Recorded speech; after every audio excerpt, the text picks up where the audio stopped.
Hello everyone, welcome back to this channel. Hope you all are doing great and learning English every single day. So now let's start the video. এই ঘড়িটা অনেক দিন ধরে চলবে। এই পাখাটা অনেক দিন ধরে চলবে। এই মোবাইলটা অনেক দিন ধরে চলবে। আমরা আমাদের ডেইলি লাইফে এই ধরনের বাক্যগুলো বলে থাকি। তো যখন কোনো বাক্যে আমরা এরকম বোঝাচ্ছি যে কোনো জিনিস আমরা অনেক দিন ধরে ব্যবহার করতে পারবো বা জিনিসটা অনেক দিন ধরে চলবে, এরকম অর্থে আমাদের ইংলিশে ইউজ করতে হবে last for a long time. Last for a long time মানে হলো দীর্ঘদিন ধরে চলা। এবার চলুন কয়েকটা এক্সাম্পল দেখা যাক, তাহলে ব্যাপারটা আপনাদের কাছে আরো বেশি ক্লিয়ার হয়ে যাবে। প্রথম এক্সাম্পল, এই ঘড়িটা দীর্ঘদিন ধরে চলবে। এই বাক্যটার ইংরেজি হবে this watch will last for a long time. This watch will last for a long time. এই এসিটা দীর্ঘদিন ধরে চলবে বা এই এসিটা দীর্ঘদিন চলবে। এই বাক্যটার ইংরেজি হলো this AC will last for a long time. This AC will last for a long time. এই পাখাটা অনেক দিন ধরে চলবে। This fan will last for a long time. This fan will last for a long time.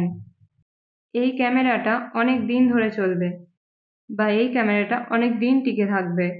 এই বাক্যটার ইংরেজি হবে this camera will last for a long time. This camera will last for a long time. আশা করছি এই স্ট্রাকচারটা আপনারা ভালোভাবে বুঝেছেন। চলুন এবার দেখা যাক 2 নাম্বার স্ট্রাকচার। এখন তোমার কি হবে? এখন তোমার বন্ধুর কি হবে? এখন তোমার চাকরির কি হবে? এখন তোমার সন্তানের কি হবে? আমাদের ডেইলি লাইফে কখনো কখনো এমন ধরনের বাক্যগুলো বলার প্রয়োজন হয়। তো চলুন শেখা যাক এই ধরনের বাক্যগুলো ইংলিশে কিভাবে বলতে হয়। এই ধরনের বাক্যগুলো বলতে হলে সেন্টেন্স স্ট্রাকচার হবে now what will become of plus other word. For example, এখন তোমার কি হবে? Now what will become of you. Now what will become of you. এখন তোমার বন্ধুর কি হবে? Now what will become of your friend. Now what will become of your friend. এখন তোমার জবের কি হবে? Now what will become of your job. Now what will become of your job. এবার আমরা দেখব 3 নাম্বার স্ট্রাকচার। তার সাথে থাকা আমার বাধ্যতামূলক। সেখানে যাওয়া আমার বাধ্যতামূলক। এই কাজটা করা আমার জন্য বাধ্যতামূলক। আমরা আমাদের ডেইলি লাইফে এই ধরনের বাক্যগুলো বলে থাকি। এবার আমরা শিখব এই ধরনের বাক্যগুলো ইংলিশে কিভাবে বলতে হয়। প্রতিটা বাক্যে কমন দেখলাম কোনো কিছু করা আমাদের জন্য বাধ্যতামূলক। সো যখন কোনো কাজ আমাদের জন্য বাধ্যতামূলক, সেই অর্থে আমাদের ইংলিশে ইউজ করতে হবে it is my compulsion. Sentence formula হবে it is my compulsion plus to plus ভার্বের ফার্স্ট ফর্ম। চলুন এবার এই স্ট্রাকচারটা দিয়ে কয়েকটা এক্সাম্পল দেখা যাক। প্রথম এক্সাম্পল হলো তার সাথে থাকা আমার বাধ্যতামূলক। এই বাক্যটার ইংরেজি হবে it is my compulsion to stay with him. It is my compulsion to stay with him. সেখানে যাওয়া আমার বাধ্যতামূলক। It is my compulsion to go there. Medicine নেওয়া আমার বাধ্যতামূলক। এই বাক্যটার ইংরেজি হবে it is my compulsion to take medicines. It is my compulsion to take medicines.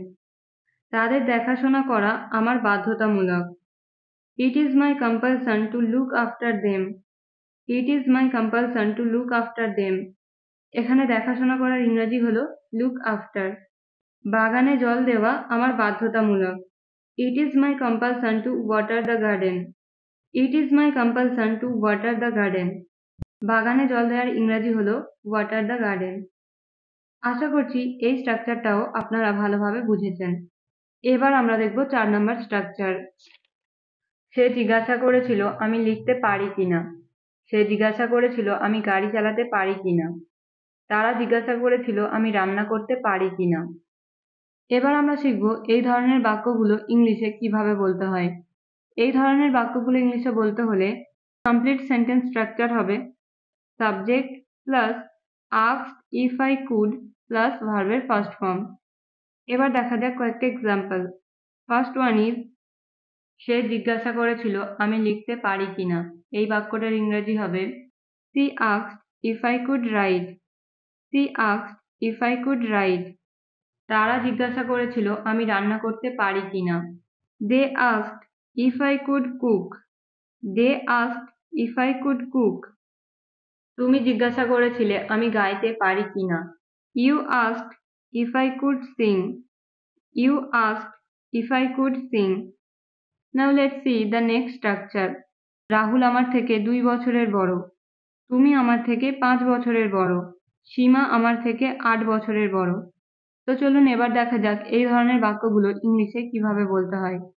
প্রথমেই আমরা দেখব সেন্টেন্স স্ট্রাকচার। সেন্টেন্স স্ট্রাকচার হবে subject plus am is are plus senior to me plus by years. এবার দেখা যাক এই স্ট্রাকচারটা দিয়ে কয়েকটা এক্সাম্পল। প্রথম এক্সাম্পল হলো রাহুল আমার থেকে 2 বছরের বড়। এই বাক্যটার ইংরেজি হবে Rahul is senior to me by 2 years. Rahul is senior to me by 2 years. তুমি আমার থেকে 5 বছরের বড়। You are senior to me by 5 years. You are senior to me by 5 years. সে আমার থেকে 8 বছরের বড়। He is senior to me by 8 years. He is senior to me by 8 years. কি দরকার ছিল বলার, কি দরকার ছিল যাওয়ার, কি দরকার ছিল খাওয়ার। আমরা আমাদের ডেইলি লাইফে এই ধরনের বাক্যগুলো অনেক বেশি ব্যবহার করে থাকি, রাইট? সেই ধরনের বাক্যগুলো বলতে হলে সেন্টেন্স স্ট্রাকচার হবে what was the need plus to plus ভার্বের ফার্স্ট ফর্ম। প্রথম এক্সাম্পল, কি দরকার ছিল বলার। এই বাক্যটার ইংরেজি হবে what was the need to say. What was the need to say. পরের এক্সাম্পল, কি দরকার ছিল যাওয়ার। What was the need to go. What was the need to go. কি দরকার ছিল খাওয়ার। What was the need to eat. What was the need to ইট। এবার আপনাদের প্র্যাকটিসের জন্য কয়েকটা সেন্টেন্স যেগুলো আপনারা স্ক্রিনে দেখতে পাচ্ছেন। তো আপনারা কমেন্টে লিখে জানানোর চেষ্টা করবেন যে এই বাক্যগুলো আপনারা ইংলিশে কিভাবে বলবেন। তো এই ভিডিওটা এখানেই শেষ হতে চলেছে। ভিডিওটা যদি ভালো লেগে থাকে অবশ্যই একটা লাইক করে দেবেন। আবার একটা নতুন ভিডিওর সাথে দেখা হবে। Till then stay happy and keep learning.